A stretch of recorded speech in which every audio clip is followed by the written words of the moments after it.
ਸਤਿ ਸ਼੍ਰੀ ਅਕਾਲ, ਨਮਸਕਾਰ ਤੇ ਆਦਾਬ। ਮੈਂ ਹਾਂ ਹਰਜਿੰਦ ਕੌਰ ਮੰਗੜ ਤੇ ਤੁਸੀਂ ਦੇਖ ਰਹੇ ਹੋ ਇੰਡੋਸ ਟੀਵੀ। ਸਵਾਗਤ ਹੈ ਜੀ ਸਾਰਿਆਂ ਦਾ। ਬੁਲੇਟਿਨ ਦੀ ਸ਼ੁਰੂਆਤ ਕਰਦੇ ਹਾਂ ਜੀ ਤੇ ਕਰਾਂਗੇ ਵਿਚਾਰ ਚਰਚਾ ਆਸਟ੍ਰੇਲੀਆ ਤੇ ਇੰਡੀਆ ਦੀਆਂ, ਤੇ ਉਹਨਾਂ ਦੇ ਵਿਚਾਰ ਚਰਚਾ ਕਰਨ ਲਈ ਸਾਡੇ ਨਾਲ ਜੁੜ ਚੁੱਕੇ ਨੇ ਜੀ ਸਿਡਨੀ ਤੋਂ ਪ੍ਰਭਜੋਤ ਸਿੰਘ ਸੰਧੂ, ਜੋ ਕਿ ਹਮੇਸ਼ਾ ਸਾਡੇ ਨਾਲ ਵਿਚਾਰ ਚਰਚਾ ਕਰਦੇ ਨੇ ਜੀ ਮਸਲਿਆਂ ਦੇ ਉੱਤੇ। ਆਓ ਕਰਦੇ ਹਾਂ ਜੀ ਉਹਨਾਂ ਦਾ ਸਵਾਗਤ। ਪ੍ਰਭਜੋਤ ਸੰਧੂ ਜੀ, ਬਹੁਤ ਬਹੁਤ ਸਵਾਗਤ ਹੈ ਜੀ ਤੁਹਾਡਾ। ਹਾਂਜੀ, ਧੰਨਵਾਦ ਜੀ, ਬਹੁਤ ਬਹੁਤ ਧੰਨਵਾਦ ਇੰਡੋਸ ਟੀਵੀ ਦਾ ਜੀ। ਸੰਧੂ ਸਾਹਿਬ, ਕਿਵੇਂ ਰਹੀਆਂ ਜੀ ਕ੍ਰਿਸਮਸ ਦੀਆਂ ਛੁੱਟੀਆਂ? ਨਿਊ ਸਾਊਥ ਵੇਲਸ ਦੇ ਵਿੱਚ ਲਗਾਤਾਰ ਕੇਸਾਂ ਦੀ ਗਿਣਤੀ ਵੱਧ ਰਹੀ ਹੈ ਜੀ। ਅੱਜ ਦਾ ਰਿਕਾਰਡ ਹੀ ਟੁੱਟ ਗਿਆ ਜੀ, 34,994 ਕੇਸ ਆਏ ਨੇ। ਹਾਂਜੀ, ਇਹ ਜਿਹਨੂੰ ਕਹੋ ਵੀ ਰੰਗ ਵਿੱਚ ਭੰਗ ਪਾਉਣ ਵਾਲਾ ਕੰਮ ਕੀਤਾ ਆ ਕੋਵਿਡ ਨੇ। ਨਿਊ ਸਾਊਥ ਵੇਲਸ ਦੇ ਜਿਹੜੇ ਬਸ਼ਿੰਦੇ ਆ ਉਹਨਾਂ ਦੀਆਂ ਛੁੱਟੀਆਂ ਦਾ ਤਾਂ ਇੱਕ ਤਰ੍ਹਾਂ ਨਾਲ ਸੱਤਿਆਨਾਸ਼ ਕਰ ਦਿੱਤਾ। ਕੋਈ ਵੀ ਬੰਦਾ ਜਿਹੜਾ ਖੁੱਲ ਕੇ ਛੁੱਟੀਆਂ ਦਾ ਇੰਜੋਇਮੈਂਟ ਨਹੀਂ ਕਰ ਸਕਿਆ। ਜਿਉਂ ਹੀ ਛੁੱਟੀਆਂ ਸ਼ੁਰੂ ਹੋਈਆਂ ਨੇ ਤੇ ਜਿਉਂ ਹੀ ਇਹਨੇ ਕੰਮ ਖਿਲਾਰਨੇ ਸ਼ੁਰੂ ਕੀਤੇ ਆ, ਜਿਹੜੇ ਲੋਕ ਆ ਉਹ ਡਰ ਡਰ ਕੇ ਛੁੱਟੀਆਂ ਕਰਦੇ ਰਹੇ ਆ।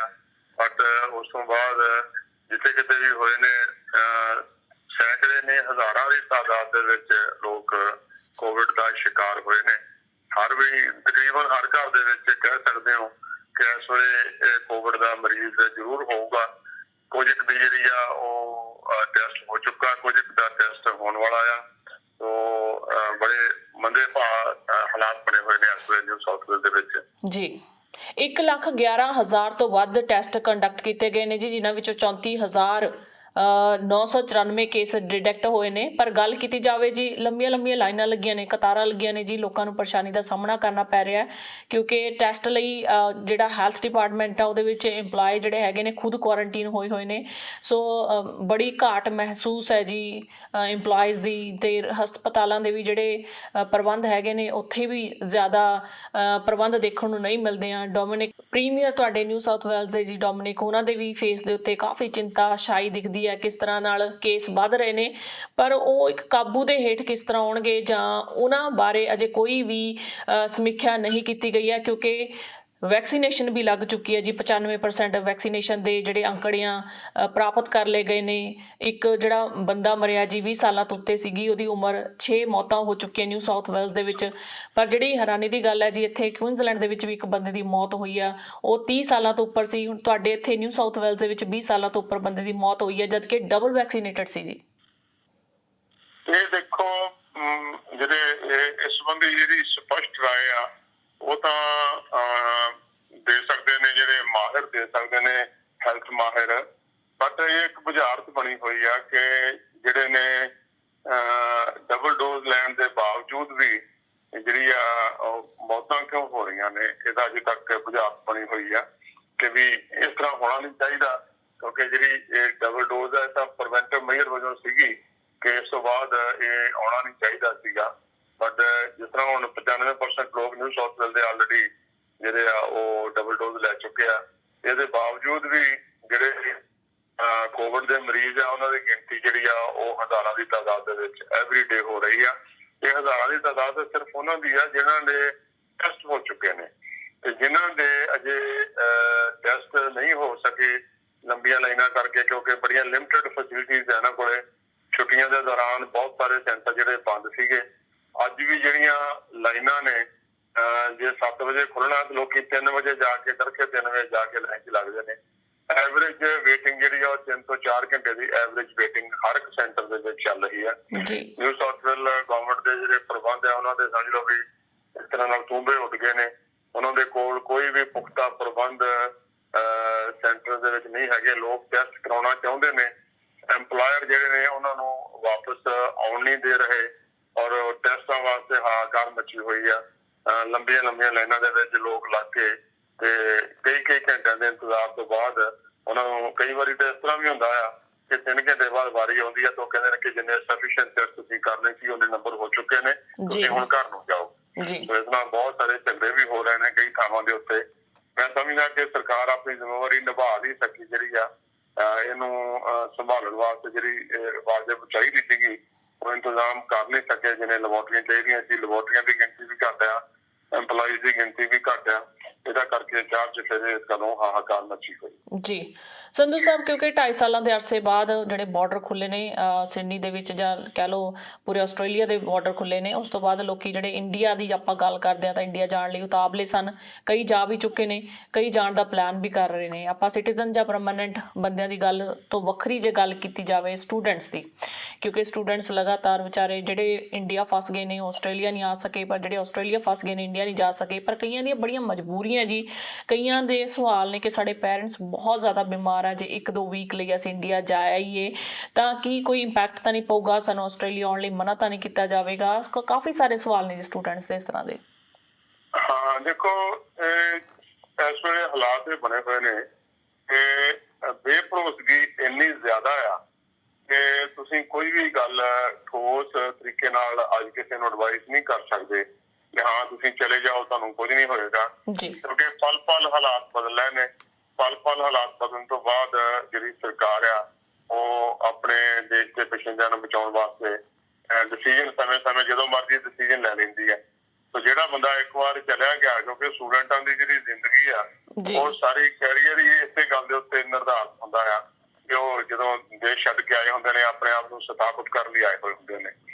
ਤੇ ਬਹੁਤ ਸਾਰੇ ਬੱਚੇ ਨੇ ਜਿਹੜੇ ਕਿ ਕੋਵਿਡ ਦੇ ਦੌਰਾਨ ਵਾਪਸ ਗਏ ਤੇ ਮੁੜ ਕੇ ਦੁਬਾਰਾ ਕਦੇ ਵਾਪਸ ਨਹੀਂ ਆਸਟ੍ਰੇਲੀਆ ਆ ਸਕੇ। ਨਤੀਜਾ ਇਹ ਹੋਇਆ ਕਿ ਉਸ ਜਿਹੜਾ ਆਪਣਾ ਉਹਨਾਂ ਦਾ ਜ਼ਿੰਦਗੀ ਦਾ ਕੈਰੀਅਰ ਹੀ ਖਤਮ ਹੋ ਗਿਆ।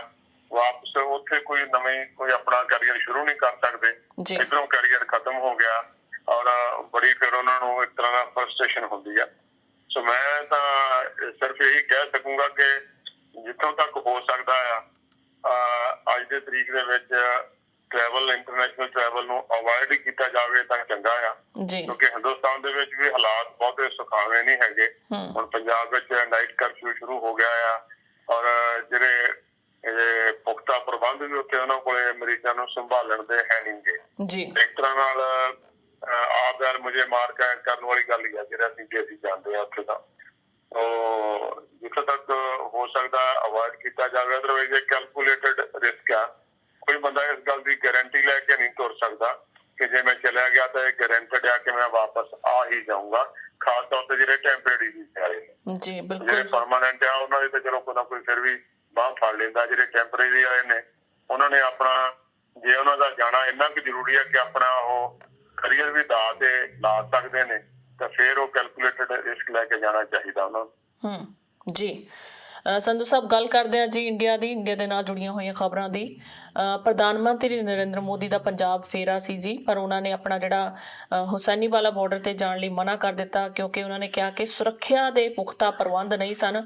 ਉਹਨਾਂ ਨੇ ਚਰਨਜੀਤ ਚੰਨੀ ਆਪਣੇ ਮੁੱਖ ਮੰਤਰੀ ਨੂੰ ਵੀ ਇੱਕ ਵਗਾਰ ਲਾਉਂਦਿਆਂ ਕਿਹਾ ਹੈ ਕਿ ਚਰਨਜੀਤ ਚੰਨੀ ਨੂੰ ਕਿਹਾ ਕਿ ਮੈਂ ਸ਼ੁਕਰ ਅਦਾ ਕਰਦਾ ਉਹਨਾਂ ਦਾ ਕਿ ਮੈਂ ਆਰਾਮ ਨਾਲ ਚੰਗੀ ਭਲਾ ਸੁਰੱਖਿਅਤ ਤੌਰ ਤੇ ਪਹੁੰਚ ਗਿਆ। ਸੋ ਉਹਨਾਂ ਨੇ ਇੱਕ ਠਿੱਠ ਕੀਤੀ ਹੈ ਜੀ ਮੁੱਖ ਮੰਤਰੀ ਨੂੰ, ਜਦ ਕਿ ਚਰਨਜੀਤ ਚੰਨੀ ਵੱਲੋਂ ਇਹ ਕਿਹਾ ਜਾ ਰਿਹਾ ਕਿ ਸਿਆਸੀ ਦਾਅ ਲਗਾਏ ਜਾ ਰਹੇ ਨੇ, ਸਿਆਸੀ ਰੰਗਤ ਦੇ ਨਾਲ ਕੀਤੀਆਂ ਹੋਈਆਂ ਗੱਲਾਂ ਨੇ। ਕੋਈ ਵੀ ਸੁਰੱਖਿਆ ਦੇ ਵਿੱਚ ਕਮੀ ਨਹੀਂ ਸੀ। ਪ੍ਰਧਾਨ ਮੰਤਰੀ ਦੇ ਨਾਲ ਜਿਹੜਾ ਕਾਫਲਾ ਸੀ ਫਿਰੋਜ਼ਪੁਰ ਦੀਆਂ ਸੜਕਾਂ ਤੋਂ ਬੜੀ ਹੀ ਆਰਾਮ ਦੇ ਨਾਲ ਨਿਕਲਿਆ, ਬੜੀ ਸੁਰੱਖਿਆ ਦੇ ਨਾਲ ਨਿਕਲਿਆ।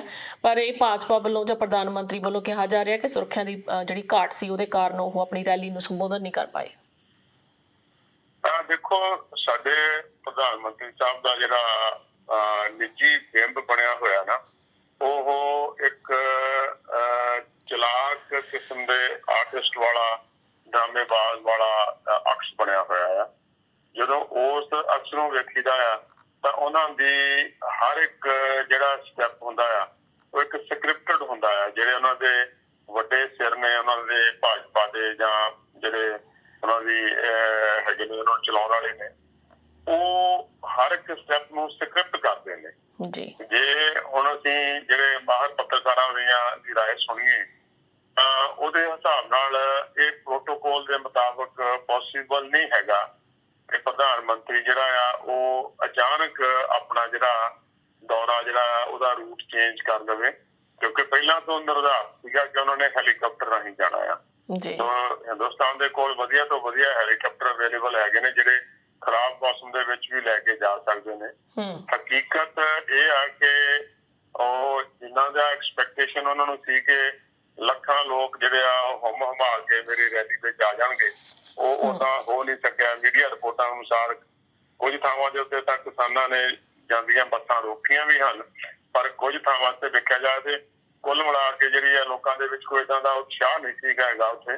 ਹੁਣ ਉੱਥੇ 2200 ਬੰਦਾ ਜਿਹੜਾ ਆ, ਜੇ ਜਦੋਂ ਉਹਨਾਂ ਕੋਲ ਰਿਪੋਰਟਾਂ ਪਹੁੰਚੀਆਂ ਕਿ ਉੱਥੇ 2200 ਬੰਦਾ ਹੀ ਆ, ਅਚਾਨਕ ਹੈਲੀਕਾਪਟਰ ਤੇ ਜਾਣ ਦਾ ਇਰਾਦਾ ਛੱਡ ਕੇ ਉਹ ਬਾਏ ਰੋਡ ਜਾਣ ਦਾ ਫੈਸਲਾ ਕਰਦੇ ਨੇ ਜੀ। ਜੇ ਆਪਾਂ ਮੰਨ ਵੀ ਲਈਏ ਕਿ ਬਾਏ ਰੋਡ ਵੀ ਜਾਣਾ ਤਾਂ ਇਹਨੇ ਜਿਹੜੇ ਹਾਈ ਪ੍ਰੋਫਾਈਲ ਜਿਹੜੇ ਜਾਣ ਵਾਲੇ ਹੈਗੇ ਟਰੈਵਲ ਕਰਨ ਵਾਲੇ ਨੇ, ਉਹਨਾਂ ਵਾਸਤੇ ਹਮੇਸ਼ਾ ਹੀ ਜਿਹੜੀ ਸਰਕਾਰ ਆ ਉਹ 3-4 ਅਲਟਰਨੇਟ ਰੂਟ ਜਿਹੜੇ ਆ ਉਹ ਨਿਰਧਾਰਿਤ ਕਰਕੇ ਰੱਖਦੀ ਆ।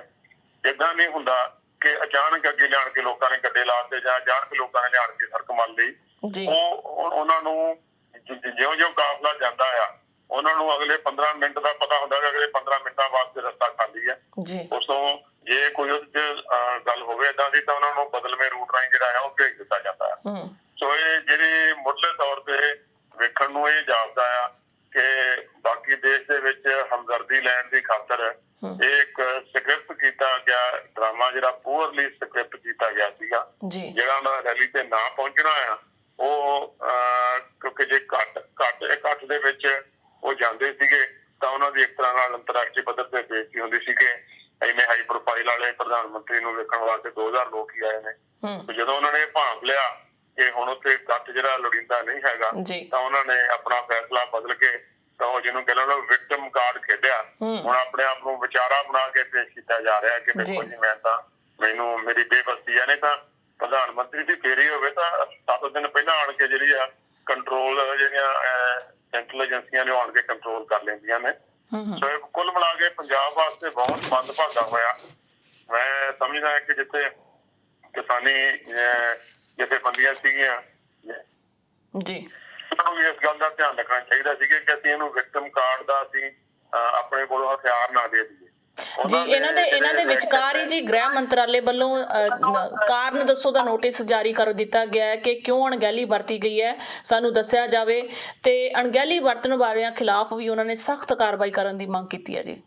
ਨਹੀਂ ਦੇਖੋ, ਉਹ ਤਾਂ ਜਿਹੜਾ ਇੱਕ ਤਰ੍ਹਾਂ ਨਾਲ ਹਾਸੇ ਵਾਲੀ ਗੱਲ ਜਾਪਦੀ, ਜਿਹੜੇ ਹਾਈ ਲੈਵਲ ਵਾਲੇ ਪੱਤਰਕਾਰ ਆ ਉਹਨਾਂ ਦੀਆਂ ਤੁਸੀਂ ਜਾ ਕੇ ਵੀਡੀਓਜ਼ ਦੇਖੋ, ਉਹ ਕਹਿੰਦੇ ਕਿ ਪ੍ਰੋਟੋਕੋਲ ਇਹ ਕਹਿੰਦਾ ਹੀ ਨਹੀਂ ਹੈਗਾ ਕਿ ਜਿਹੜੀ ਸੈਂਟਰਲ ਦਾ ਪ੍ਰਧਾਨ ਮੰਤਰੀ ਨੇ ਆਉਣਾ ਹੋਵੇ ਤਾਂ ਜਿਹੜੀਆਂ ਸੈਂਟਰਲ ਏਜੰਸੀਆਂ ਨੇ ਉਹ ਲੋਕਲ ਪੰਜਾਬ ਜਾਂ ਲੋਕਲ ਕਿਸੇ ਸੂਬੇ ਦੇ ਪ੍ਰਬੰਧਾਂ ਦੇ ਉੱਤੇ ਡਿਪੈਂਡ ਕਰਦੀਆਂ ਨੇ। ਉਹ ਸਾਰੇ ਪ੍ਰਬੰਧ ਆਪਣੇ ਹੱਥਾਂ 'ਚ ਲੈ ਲੈਂਦੀਆਂ ਨੇ। ਸੋ ਇਹਦੇ 'ਚ ਜਿਹੜੀ ਕੋਤਾਹੀ ਆ ਉਹਨਾਂ ਸਿਰ ਭਾਂਡਾ ਭੰਨ ਕੇ ਤਾਂ ਹਮਦਰਦੀ ਲੈਣ ਦੀ ਕੋਸ਼ਿਸ਼ ਕੀਤੀ ਜਾ ਰਹੀ ਆ ਤਾਂ ਕਿ ਕਿਉਂਕਿ ਉਹਨਾਂ ਵਾਸਤੇ ਪੰਜਾਬ ਇੰਪੋਰਟੈਂਟ ਨਹੀਂ ਹੈਗਾ, ਯੂਪੀ ਤੇ ਹੋਰ ਸੂਬੇ ਨੇ।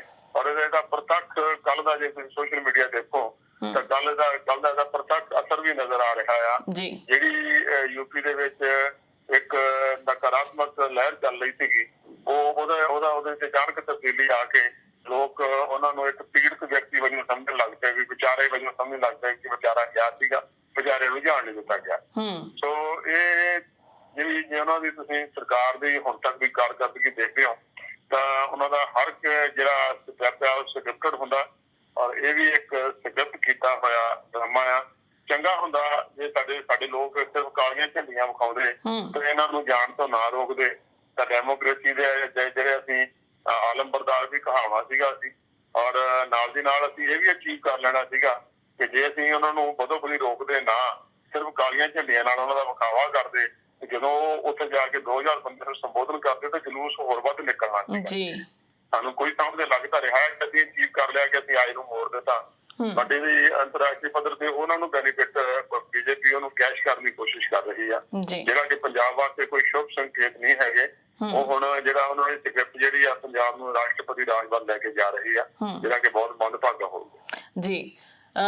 ਗੱਲ ਕਰਦੇ ਸੰਧੂ ਸਾਹਿਬ ਬੁਲੀ ਐਪ ਦੀ। ਇਸ ਤੋਂ ਪਹਿਲਾਂ ਸੁਲੀ ਐਪ ਵੀ ਆਈ ਸੀ, ਤੁਹਾਨੂੰ ਯਾਦ ਹੋਵੇਗਾ ਕਿ ਸੁਲੀ ਐਪ ਦੇ ਵਿੱਚ ਕੁਝ ਅਜਿਹੇ ਆਨਸਰ ਸਨ ਜਿਹੜੇ ਕੁੜੀਆਂ ਦੀਆਂ ਫੋਟੋਆਂ ਗਲਤ ਢੰਗ ਨਾਲ ਪੇਸ਼ ਕਰਦੇ ਸਨ। ਉਸ ਤੋਂ ਬਾਅਦ IT ਸੈੱਲ ਵੱਲੋਂ ਉਸ ਨੂੰ ਬੰਦ ਕਰ ਦਿੱਤਾ ਗਿਆ ਸੀ, ਡਿਲੀਟ ਕਰ ਦਿੱਤਾ ਗਿਆ ਸੀ। ਹੁਣ ਬੁਲੀ ਬਾਈ ਐਪ ਚੱਲੀ ਹੈ ਜੀ, ਬੜੀ ਇਹਦੀ ਤਾਂ ਚਾਰੇ ਪਾਸੇ ਚਰਚਾ ਹੋ ਰਹੀ ਹੈ ਕਿਉਂਕਿ ਇਹ ਬੁਲੀ ਐਪ ਦੇ ਵਿੱਚ ਫਿਰ ਤੋਂ ਮੁਸਲਿਮ ਜਿਹੜੀਆਂ ਲੜਕੀਆਂ ਹੈਗੀਆਂ ਬਿਨਾਂ ਉਹਨਾਂ ਦੀ ਇਜਾਜ਼ਤ ਤੋਂ ਉਹ ਇਤਰਾਜ਼ਯੋਗ ਉਹਨਾਂ ਦੀਆਂ ਪਿਕਚਰਸ ਨੂੰ ਐਨੀਮੇਟਡ ਕਰਕੇ ਪਾਇਆ ਜਾਂਦਾ ਹੈ। ਬੜੀ ਮੰਦਭਾਗੀ ਘਟਨਾ ਹੈ ਕਿ ਇਹ ਇੱਕ ਅਜਿਹੀ ਕਿਸੇ ਅਨਸਰ ਵੱਲੋਂ ਕੀਤਾ ਜਾ ਰਿਹਾ ਕਿ ਸਿੱਖਾਂ ਦੇ ਨਾਂ ਦੇ ਉੱਤੇ ਐਪ ਜਾਂ ਜਿਹੜੇ ਹੈਗੇ ਨੇ ਟਵਿੱਟਰ ਹੈਂਡਲ ਬਣਾਏ ਜਾ ਰਹੇ ਨੇ ਤਾਂ ਕਿ ਸਿੱਖਾਂ ਦੀ ਛਵੀ ਨੂੰ ਖਰਾਬ ਕੀਤਾ ਜਾਵੇ ਤੇ ਸਿੱਖਾਂ ਦਾ ਮੁਸਲਿਮਾਨਾਂ ਦੇ ਨਾਲ ਮਤਭੇਦ ਕਰਵਾਇਆ ਜਾਵੇ।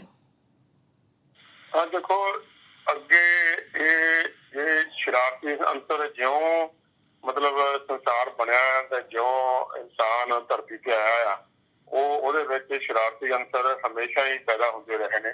ਪਰ ਹੁਣ ਮੰਦਭਾਗੀ ਗੱਲ ਹੈ ਕਿ ਇਹ ਸ਼ਰਾਰਤੀ ਅੰਸਰ ਜਿਹੜੇ ਨੇ ਉਹ ਸ਼ਰਾਰਤੀ ਸੰਗਠਨਾਂ ਦੇ ਰੂਪ ਵਿੱਚ ਆਣ ਕੇ ਇਹ ਕੰਮ ਕਰਦੇ ਨੇ। ਜਿਹੜੇ ਸ਼ਰਾਰਤੀ ਸੰਗਠਨ ਨੇ ਕਿਸੇ ਇੱਕ ਖਾਸ ਮਕਸਦ ਨੂੰ ਲੈ ਕੇ ਇੱਕ ਖਾਸ ਧਰਮ ਨੂੰ ਟਾਰਗੇਟ ਕਰਨ ਵਾਸਤੇ ਇਹੋ ਜਿਹੀਆਂ ਕੁਝੀਆਂ ਹਰਕਤਾਂ ਕਰਦੇ ਨੇ ਤਾਂ ਉਹਦੇ ਨਾਲ ਡਿਸਕੰਫਰਟ ਹੋਣਾ ਤਾਂ ਜਿਹੜਾ ਲਾਜ਼ਮੀ ਆ। ਔਰ ਇਸ ਤੋਂ ਵੱਧ ਜਿਹੜੀ ਲਾਂਭੀ ਗੱਲ ਇਹ ਆ ਕਿ ਉਹ ਆਪਣੀ ਤਕਨੀਕ ਦਾ ਸਹਾਰਾ ਲੈ ਕੇ ਤੇ ਇੱਕ ਕੌਮ ਦੀਆਂ ਤਸਵੀਰਾਂ ਲਾ ਰਹੇ ਨੇ ਤੇ ਦੂਸਰੀ ਕੌਮ ਨੂੰ ਬਦਨਾਮ ਕਰ ਰਹੇ ਨੇ।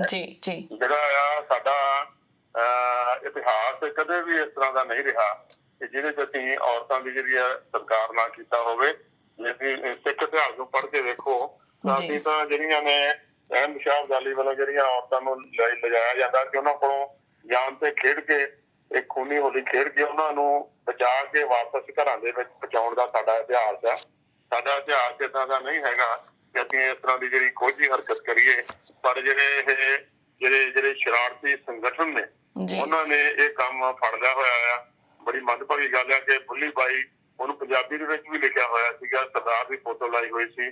ਉਸ ਤੋਂ ਇਲਾਵਾ ਜਿਹੜੇ ਕੋਈ ਅਜੇ ਸਾਡੇ ਜੇਲ੍ਹਾਂ ਵਿੱਚ ਬੰਦ ਨੇ ਜਿਹੜੇ ਖਾਲਿਸਤਾਨ ਨੂੰ ਸਪੋਰਟ ਕਰਦੇ ਸਾਡੇ ਪੰਜਾਬੀ ਸਰਦਾਰ ਵੀਰ ਨੇ, ਉਹਨਾਂ ਦੀਆਂ ਤਸਵੀਰਾਂ ਲਾ ਕੇ ਤੇ ਉਹਨਾਂ ਨੂੰ ਉਹਨਾਂ ਨਾਲ ਟਵਿੱਟਰ ਹੈਂਡਲ ਬਣਾ ਕੇ ਉਹਨੂੰ ਪ੍ਰਚਾਰਿਆ ਜਾ ਰਿਹਾ। ਇਹ ਇੱਕ ਤਰ੍ਹਾਂ ਨਾਲ ਸਮਝ ਲਓ ਕਿ ਸੋਚੀ ਸਮਝੀ ਸਾਜ਼ਿਸ਼ ਦੇ ਅਧੀਨ ਇੱਕ ਕੌਮ ਨੂੰ ਬਦਨਾਮ ਕੀਤਾ ਜਾ ਰਿਹਾ ਤੇ ਦੂਜੀ ਕੌਮ ਨੂੰ ਜਿਹੜਾ ਦਾਅ ਤੇ ਲਾਇਆ ਜਾ ਰਿਹਾ। ਇਹਦੇ ਖਿਲਾਫ ਸਖਤ ਕਾਰਵਾਈ ਹੋਣੀ ਚਾਹੀਦੀ ਆ। ਔਰ ਪੁਲਿਸ ਨੇ ਕੁਝ ਬੰਦੇ 21 ਈਅਰ ਦੇ ਇੰਜੀਨੀਅਰ ਦਾ ਵਿਦਿਆਰਥੀ ਜਿਹੜਾ ਅਰੈਸਟ ਵੀ ਕੀਤਾ ਆ। ਤਿੰਨ ਵਿਅਕਤੀਆਂ ਦੀ ਗ੍ਰਿਫਤਾਰੀ, ਤਿੰਨ ਵਿਅਕਤੀਆਂ ਦੇ ਖਿਲਾਫ ਮੁਕੱਦਮਾ ਦਰਜ ਹੋ ਚੁੱਕਿਆ ਜੀ। ਤੋ ਜੇ ਕੋਈ ਸਰਕਾਰ ਇਹਨਾਂ ਨੂੰ ਸਖਤੀ ਨਾਲ ਨੱਥ ਪਾਉਂਦੀ ਆ ਤਾਂ ਉਹਦਾ ਜਿਹੜਾ ਕਹਿਣਾ ਬਣਦਾ ਉਹਨਾਂ ਦੇ ਕਦਮਾਂ ਨੂੰ। ਪਰ ਸਰਕਾਰ ਨੂੰ ਇਹ ਇਕੱਲੀ ਸਖਤੀ ਕਰਨੀ ਚਾਹੀਦੀ, ਦੱਸਣੀ ਵੀ ਚਾਹੀਦੀ ਆ ਕਿ ਵੀ ਜਿਹੜੀ ਆ ਸਰਕਾਰ ਸੁਹਿਰਦ ਆ ਘੱਟ ਗਿਣਤੀਆਂ ਦੇ ਹੱਕਾਂ ਦੇ ਵਾਸਤੇ ਜੀ। ਸੰਧੂ ਸਾਹਿਬ ਬਹੁਤ ਬਹੁਤ ਸ਼ੁਕਰੀਆ ਸਾਰੀ ਜਾਣਕਾਰੀ ਦੇ ਲਈ। ਮਿਲਦੇ ਆ ਜੀ ਅਗਲੇ ਹਫਤੇ। ਧੰਨਵਾਦ ਜੀ ਤੁਹਾਡਾ। ਜੀ ਧੰਨਵਾਦ।